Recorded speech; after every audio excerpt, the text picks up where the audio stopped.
নমস্কার বন্ধুরা, ডলির রন্ধনশালায় সবাইকে স্বাগত। আর আজকে তোমাদের সাথে আরও একটা নতুন রেসিপি নিয়ে হাজির হয়ে গেছি।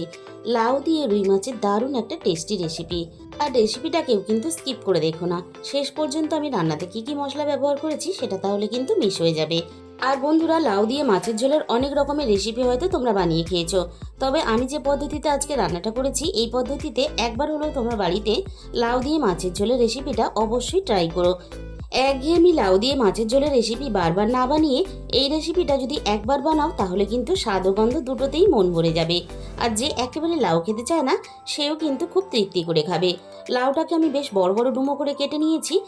আমি আমার পছন্দ মতো একটু বড় করে লাউটাকে কেটে নিয়েছি। তোমরা চাইলে কিন্তু তোমাদের পছন্দ মতো লাউটা ছোট করেও কেটে নিতে পারো। আর এই রান্নার জন্য আমি দুটো মাঝারি সাইজের আলু কেটে নিয়েছি। আর আলু কিন্তু একটু এই রান্নার জন্য ছোট ছোট করে কেটে নিতে হবে। আর লাউ রান্নার জন্য আলু কিন্তু এরকম একটু ছোট করে কেটে নিতে হবে। আলু যদি খুব বেশি বড় করে কাটা হয় তাহলে আলুটা একটু সিদ্ধ হতে সময় লাগবে, আর লাউটা আবার খুব বেশি পরিমাণ সিদ্ধ হলে তাহলে টক হয়ে যাবে। লাউ আর আলুটাকে একটা সাইডে সরিয়ে রেখে এবারে এই রান্নার জন্য আমি মাছটাকে রেডি করে নেব। এখানে আমি কিন্তু রুই মাছ ব্যবহার করেছি। আর লাউয়ের এই রান্নাটা তোমরা কিন্তু তোমাদের পছন্দ মতো যে কোনো মাছ দিয়েই করতে পারো। এবার আমি মাছের মধ্যে দিয়ে দেবো স্বাদ মতো লবণ। আর আমি মাছের মধ্যে দিয়ে দেব অল্প একটু হলুদ গুঁড়ো।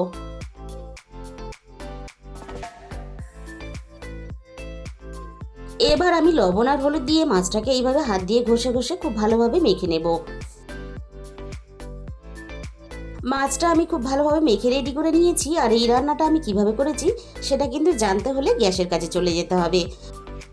রান্নার জন্য আমি কিন্তু একটা প্রথমে মশলা বানিয়ে নেব। তার জন্য আমি প্রথমে কড়াইয়ের মধ্যে দিয়ে দিলাম 1 চামচ পরিমাণ গোটা জিরে। আর সাথেই আমি এখানে দিয়ে দেব একটা তেজপাতা। তেজপাতার যে শিরাগুলো সেগুলো কিন্তু আমি কেটে বাদ দিয়ে ফেলে দিয়েছি। জিরের সাথে আমি তেজপাতাটাকে দিয়ে দিলাম। আর সাথেই আমি দিয়ে দেব 1 চামচ গোটা জিরে। এবার আমি এই গোটা মশলাগুলোকে 15-20 সেকেন্ডের মতন একটু হালকা আঁচে নাড়াচাড়া করে ভেজে নেব। মশলা থেকে সুন্দর যখন একটা মিষ্টি গন্ধ বেরিয়ে আসবে তখন কিন্তু আমি মশলাটাকে নামিয়ে নেব। মশলাটা আমার ভাজা রেডি হয়ে গেছে, এবার আমি নামিয়ে নেব। এবার আমি কড়াইয়ের মধ্যে দিয়ে দিলাম রান্নার প্রয়োজন মতো সর্ষের তেল। তেলটাকে আমি প্রথমে খুব ভালোভাবে নাড়াচাড়া করে গরম করে কড়াইয়ের চারিদিকে একটু লাগিয়ে নেব। এবার আমি মাছগুলোকে ভাজার জন্য তেলের মধ্যে দিয়ে দেব। আর যে কোনো সবজি দিয়ে মাছের ঝোল রান্না করার সময় মাছ কিন্তু খুব ভালোভাবে ভেজে নিতে হবে। তরকারিটা তেলের পরিমাণ একটু কম দিয়ে করলেও মাছ কিন্তু খুব ভালোভাবে ভেজে নিতে হবে, তবেই কিন্তু রান্নার স্বাদ আসবে। মাছের একটা সাইড আমি বেশ লালচে করে ভেজে নিয়েছি, অপর সাইডটাও আমি ভাজার জন্য এইভাবে উল্টে দেব।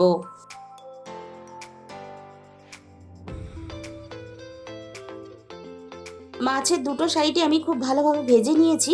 এবার আমি সমস্ত ভাজা মাছগুলোকে তেলে থেকে তুলে নেব। মাছগুলোকে আমি তুলে নেওয়ার পরে ওই একই তেলের মধ্যে আমি এবার কেটে রাখা আলুগুলোকে ভাজার জন্য দিয়ে দিলাম।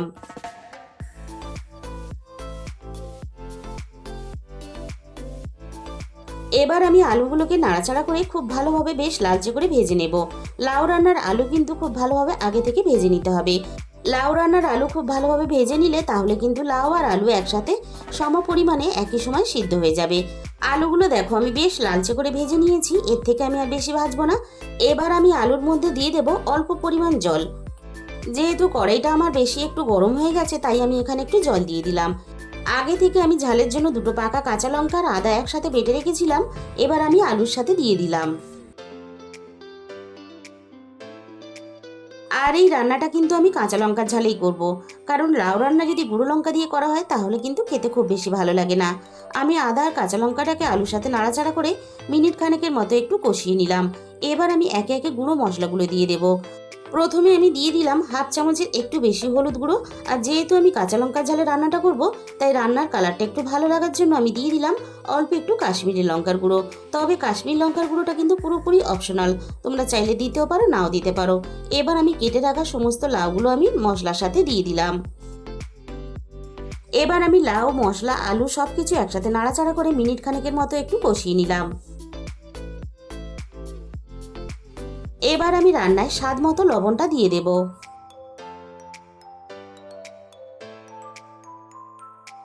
আবারও আমি মিনিট দুয়েকের মতো নাড়াচাড়া করে সবকিছু একসাথে কষিয়ে নেব। আর লাউ থেকে দেখো হালকা কিন্তু জল ছাড়তে শুরু করে দিয়েছে।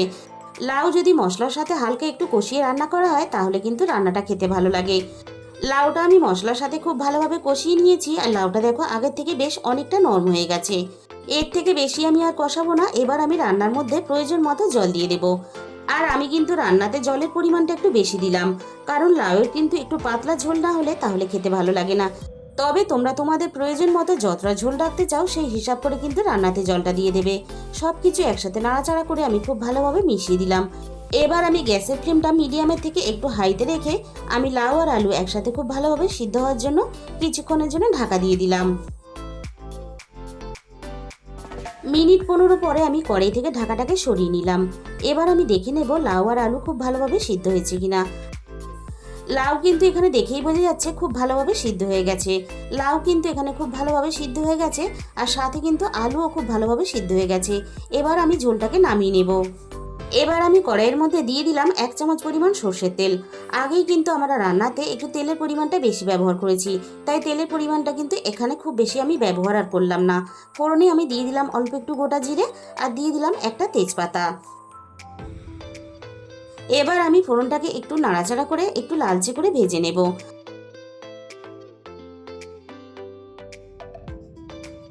ফোড়ন থেকে সুন্দর মিষ্টি গন্ধ বেরিয়ে আসার সাথে সাথে আমি ফোড়নের মধ্যে লাউয়ের ঝোলটাকে আমি ঢেলে দেব। আমি লাউ রান্নাটা জিরে ফোড়ন দিয়ে করলাম, তোমরা কিন্তু চাইলে 5 ফোড়ন দিয়েও লাউটা রান্না করতে পারো। এবার আমি ফোড়নের সাথে নাড়াচাড়া করে খুব ভালোভাবে মিশিয়ে দেব। রান্নায় স্বাদের ব্যালেন্সটা ঠিক থাকার জন্য আমি এখানে অল্প কয়েক দানা চিনি দিয়ে দেব। তোমরা যদি একান্তই চিনি রান্নাতে ব্যবহার করতে না চাও তাহলে স্কিপ করে যেতে পারো। তবে অল্প একটু চিনি দিলে তাহলে কিন্তু রান্নার স্বাদটা অনেক বেশি ভালো হয়। এবার আমি সমস্ত ভেজে রাখা মাছগুলো ফুটন্ত ঝোলের মধ্যে দিয়ে দেব। মাছগুলো আমি ঝোলের সাথে নাড়াচাড়া করে খুব ভালোভাবে মিশিয়ে দিয়ে আমি মিনিট 2 মতন মাছগুলোকে খুব ভালোভাবে রান্না করে নেব।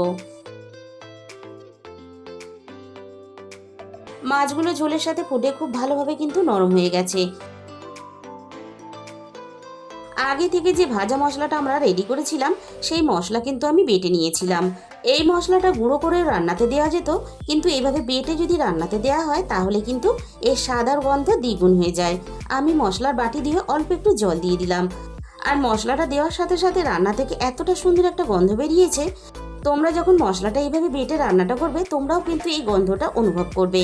আমি মশলাটা দিয়ে নাড়াচাড়া করে মিনিট খানেকের মতো একটু রান্না করে নিলাম। এইভাবে ভাজা মশলা বেটে লাউয়ের এই রেসিপিটা একদিন হলেও তোমরা বাড়িতে ট্রাই করে দেখো, জাস্ট অসাধারণ খেতে লাগে। তাহলে বন্ধুরা, আজকের এই রেসিপিটা ভালো লাগলে অবশ্যই ভিডিওতে একটা লাইক করে দিও, আর নিজেদের বন্ধুদের মধ্যে শেয়ার করে দিও। আর যে সমস্ত নতুন বন্ধুরা এখনো পর্যন্ত আমার চ্যানেলটাকে সাবস্ক্রাইব করনি, এরকম নতুন নতুন রেসিপি পেতে আমার চ্যানেলটাকে সাবস্ক্রাইব করে পাশে থাকা বেল আইকনটা ক্লিক করে অল করে দিও। তাহলে আমি যখনই কোনো নতুন রেসিপি আপলোড করব সবার আগে তোমার কাছে পৌঁছে যাবে। আর তার সাথে সাথে আমার চ্যানেলটাকে হাইপ করে দিও, যাতে আমি তোমাদের সাথে আরও নতুন নতুন রেসিপি শেয়ার করতে পারি। তাহলে বন্ধুরা, আজকের মতো এই পর্যন্ত। আর তোমাদের মূল্যবান সময় দিয়ে আমার এই রেসিপিটা দেখার জন্য তোমাদের সবাইকে অসংখ্য ধন্যবাদ।